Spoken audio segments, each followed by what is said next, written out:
comprendre. Tu piges? Non, pas d'accord. Alors, il lui faut toujours un benzoug. Alors, suis-moi mon frère et tu vas voir maintenant. C'est que Yom HaShishi, c'est pour dire Am Israël. Écoute-moi. Il lui faut toujours un benzoug. Donc, par rapport au Shabbat, il faut quelqu'un qui l'accompagne, un partenaire. Alors, Mais c'est ce que je veux dire, il ne veut pas, lui. C'est billes, il n'en voulait pas. Alors, Nazma. Cal, C'est Israël. Alors, non, Nazma, non, vas-y, non. donc tout Israël, c'est le Shabbat. Oui, il faut faire le repos. Alors, qu'est-ce que tu as avec ça? Avec ces deux mots. C'est pas Regarde, écoutez-moi bien. Cette poignée-là, qu'est-ce qui relie toutes les créations au Shabbat? La dernière lettre. Oui ou non? Ah, c'est sa dernière lettre, c'est le point de conjugaison de la matérialité avec la spiritualité. Oui ou non? Oui. Très bien. Alors, si tu prends cette lettre-là, je vais faire un son régulier, je vais de 7 lettres. 1, 2, 3, 4, 5, 6, 7, ça trouve un shin de bon, Hashabai. Encore, son régulier de 7 lettres. 1, 2, 3, 4, 5, 6, 7, un resh de Baharis. Encore 7 lettres. 1, 2, 3, 4, 5, 6, 7, Aleph de Tsebar. Encore 7 lettres. 1, 2, 3, 4, 5, 6, 7, Lamed de Lukim. Ça vient Israël en son régulier de 7 lettres. Voilà, c'est ça. L'unique fois dans toute la Torah où tu trouves le mot Israël en son régulier de 7 lettres se trouve une seule fois. Ou juste ici dans le chapitre du Shabbat. Pourquoi dans le chapitre du Shabbat? Parce que le Rajbi nous dit Knesset d'Israël sera ton partenaire.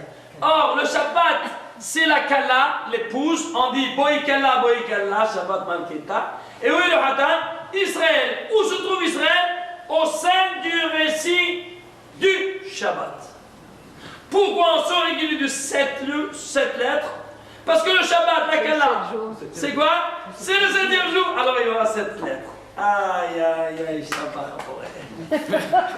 Maraboua, c'est tu piges.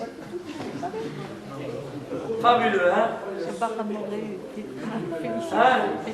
Alors maintenant, regarde quel côté magistral, comment on regarde. Et toi, tu vas lire en français le qui douche. Le Créateur a terminé le ciel et la terre, et voilà. Qu'est-ce que t'as dit, espèce d'abruti patenté?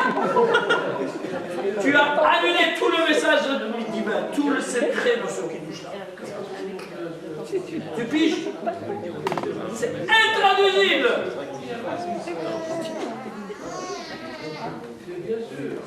Ah mais si alors j'ai besoin de yod, je prends hashishi, je vais réfléchir dans un mot. Hashishi, oui ou non? Pourquoi je prends yod? Ah c'est du yod. Alors dis-nous le verset, yom hashishi. Qu'est-ce que j'ai besoin de dire? Encore un mot. C'est juste ou pas comme question? Oui ou non? Tu sais quelle est la réponse? Oui. Écoute-moi. Ici, on est en train de célébrer quoi? Un mariage entre le Hatan et la Kalla. Le Hatan, c'est Israël. Et la Kalla, qui c'est? Shabbat. Et qui c'est le rabbin qui unit le Hatan et la Kalla? Ici. Akadosh Baruch Hu. C'est lui qui fait le Siddur et qui fait maintenant les Kiddushim. Alors il doit être dans le scénario Akadosh Baruch Hu. Ici, dans ce même contexte, où tu le trouves? Eh bien, lui, c'est la tête de ce Siddur. Alors, il sera à la tête des mots. Yom, Hashishi, Vaychulu, Hashamayim. Yod, Kei, Vav, Kei, le nom de Dieu. Alors, j'ai besoin ensuite du mot Yom. Aïe. Shabbat, Moré. Hein? Quel beauté, hein? Maraboua, c'est Hashem. Tu piges? C'est pas fabuleux? J'entends pas.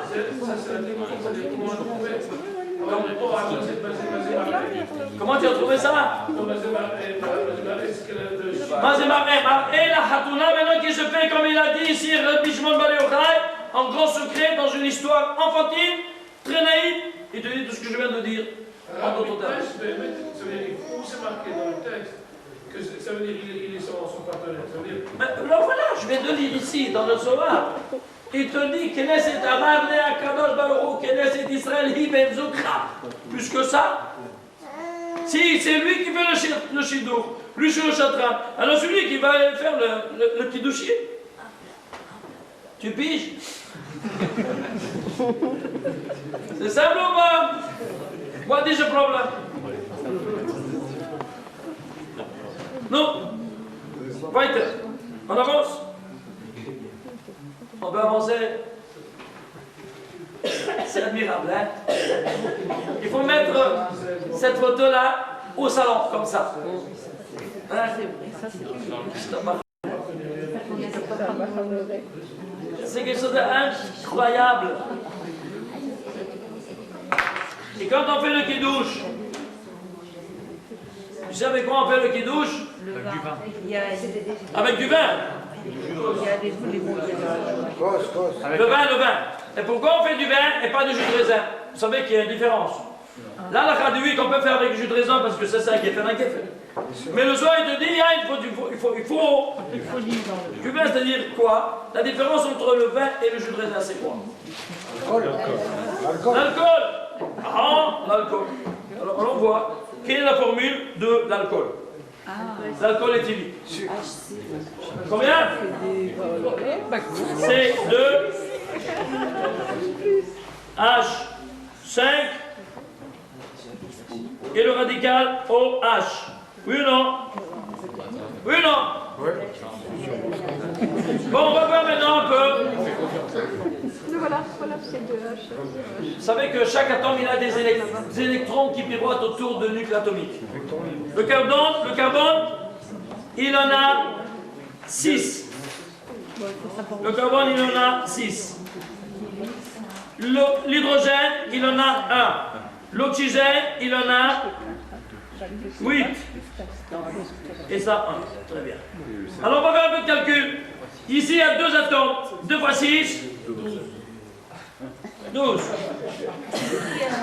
Bon, on va chercher. Ici, il y a un atome avec 5 atomes et un électron. Combien ça fait? Exemple. Ici, il y en a un. Et combien d'électrons on a? 8. Alors, combien on a? 8. Ici, on a 1. S'il vous plaît, tu fais 12 plus 5, 17, plus 8, 26. 25 et 1, 26. 26 électrons et t'as pas collaboré.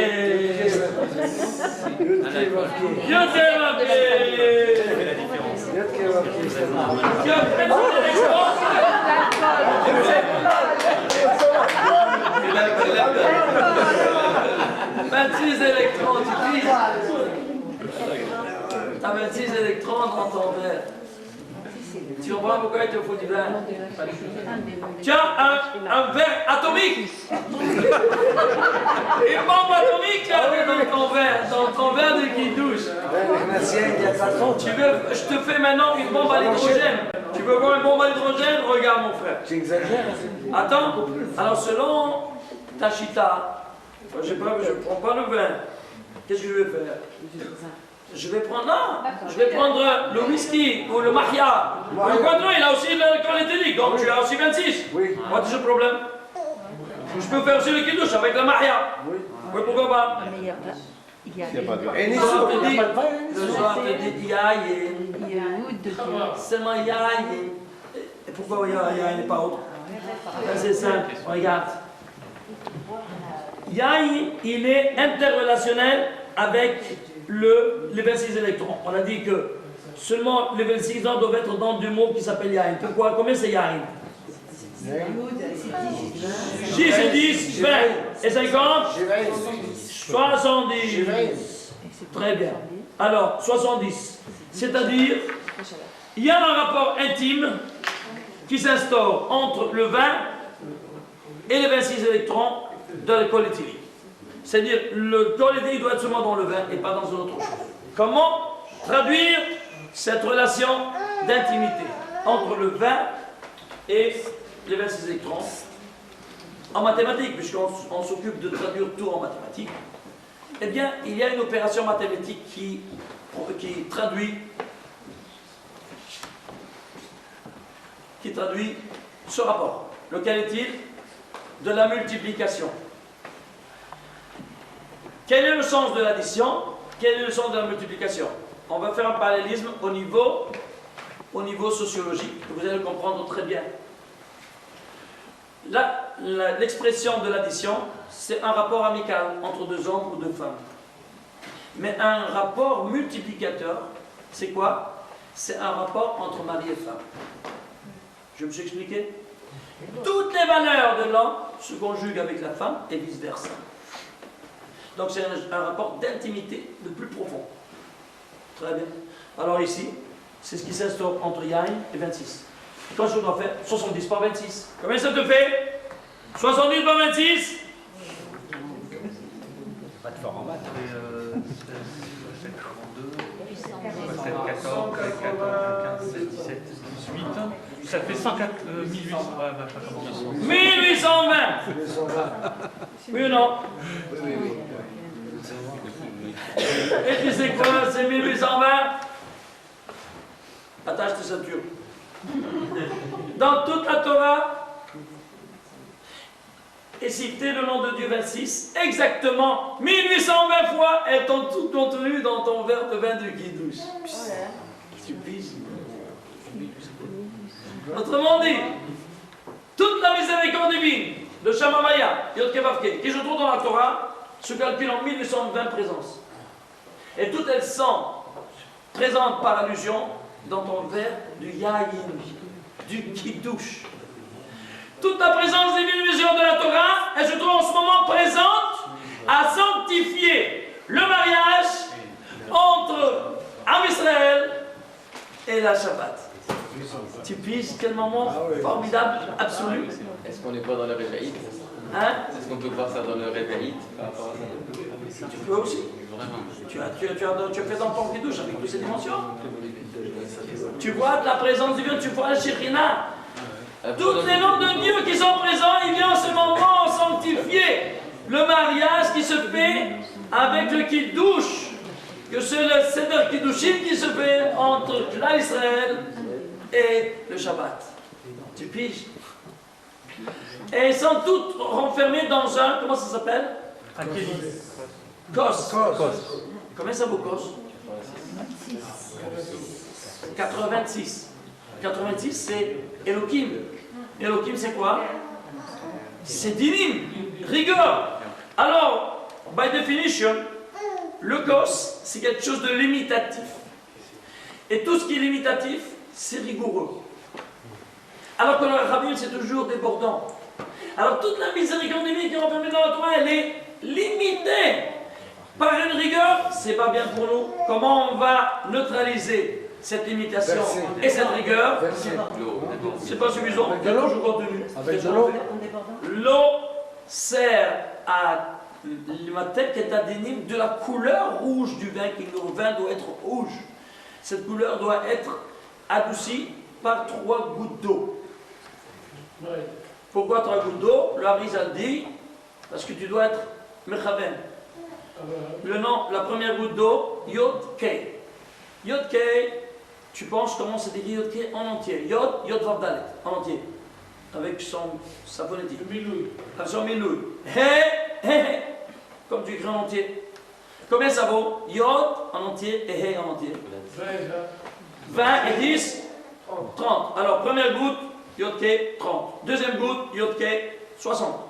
Troisième goutte, Yod Kei, 90. Combien c'est Maïm, Gematria Maïm? Même 40. Yod 10 et même 40, total 90. Yod Kei. Tu piges? Alors maintenant, ça c'est pour adoucir la couleur rouge. Mais je n'ai pas adouci la rigueur de Kos. Qu'est-ce que je fais? je vais prendre l'élément de l'argent, argent massif. Pourquoi l'argent? Parce que l'argent a une caractéristique de malléabilité. Tu ne pourras jamais faire un couteau, la lame de couteau je parle, pour tuer avec de l'argent. Parce que si tu fais ça, essaye, ça se casse. Oui ou non? L'argent se plie. Ça se plie, ça se casse, ça ne coupe rien du tout. Donc cette malléabilité est l'expression de quoi? D'un midat rachamim, qui est présent avec la nature de l'argent. C'est pour cela donc qu'on va prendre un kos en argent massif. Pas en silver plated de l'argent trempé. Non, tu ne dois jamais te tromper toi-même. Parce que si tu prends un argent trempé, eh bien, tu fais un contre-bracha. Pourquoi? Vous savez que on ne peut pas prendre d'une bénichraï une fourchette en acier, en fer, et piquer par exemple un fruit quelconque et faire une bracha. Pourquoi? Parce que le fer, c'est un objet de mort. Tu fais un couteau, tu fais une épée avec.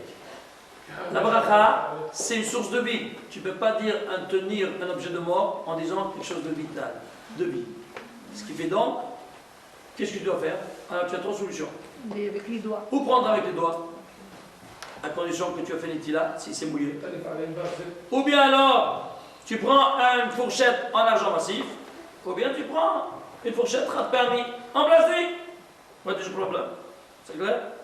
Donc, le coche en silver plated, jette-le à la poubelle dès que tu reviens à la maison. Ok? Alors, on prend le gosse en argent massif. C'est pas suffisant. Chasser mitou kadin, mais je dois encore faire une autre opération. Nous dit la risa, tu dois l'attraper comme ça.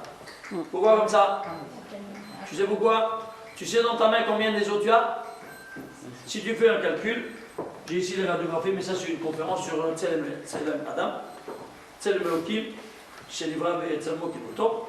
Ici tu as 14 phalanges, tu peux les compter. 14, les phalanges des doigts. Alors 14 c'est combien? Quelle lettre c'est? Yod, Dalet, c'est Yad. C'est pour ça que tu dis Yad. 14. Vous comprenez? Oui. Mais on ne peut rien faire avec une main. Avec 14, j'ai pas de la force. Avec 2 mains, j'ai de la force. 28. 14 contre 28, traduis 28 en lettres. Koa. La force. Mais qu'est-ce que tu as ici? Ici, tu as 5 métataxes. Et ensuite, ici, tu as 7 zou. Total, 14 et 5, 19. Et 7, 26. Alors, qu'est-ce que tu as? Tu vas entourer, Yod Kevavke toujours dans ta main. Tu vas entourer la rigueur de l'externe et de l'interne. Milligard ou millibar pour dominer la rigueur de l'interne et de l'externe de cette miséricorde. Alors, tu vas mater cette miséricorde pour toute la semaine. Qu'elle ne domine pas sur toi. Comment?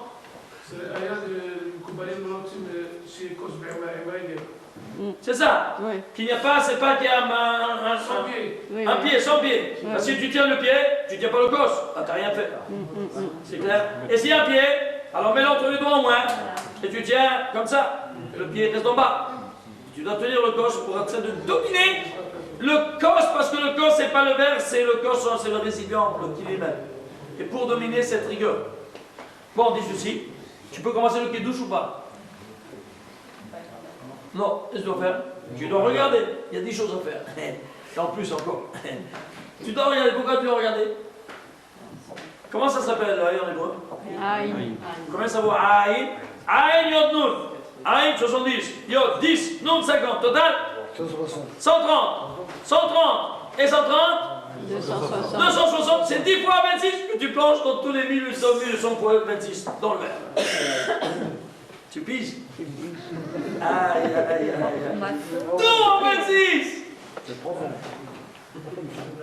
Et qu'est-ce que tu fais? Pourquoi 10 fois 26 dans les yeux? Parce que le monde a été créé par divers créateurs, il t'a donné les antennes pour voir même ces divers créateurs.